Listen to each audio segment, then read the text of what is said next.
সকালবেলা স্বামী স্ত্রীর মধ্যে প্রচন্ড ঝগড়া শুরু হলো। স্বামী রাগে গটগট করে দরজা ঠেলে বের হয়ে গেল।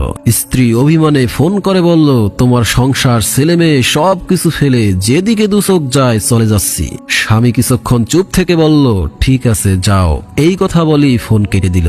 দুপুরের দিকে স্বামী ফিরে এসে দেখলো স্ত্রী কোথাও যায়নি। সে রান্না করে টেবিলে খাবার সাজিয়ে রেখেছে। অভিমান করে স্বামীকে ডাকেনি, কিন্তু খিদে পাবে জেনে খাবারটা ঠিকই গুছিয়ে রেখেছে।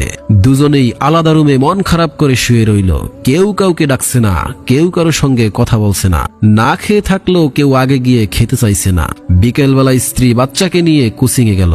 স্বামী প্রচন্ড ক্ষুধার্ত হয়ে ডাইনিং টেবিলে গিয়ে দেখলো দুটো প্লেট সাজানো, দুটো গ্লাসে পানি ঢালা।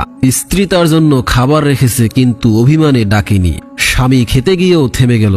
ভাবলো স্ত্রী এলে একসাথে খাবে।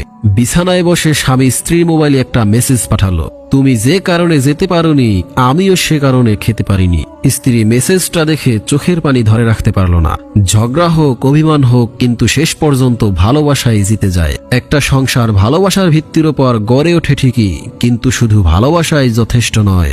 সংসার টিকিয়ে রাখতে প্রয়োজন বিশ্বাস, মায়া, অভিমান, দায়িত্ববোধ ও অপেক্ষার।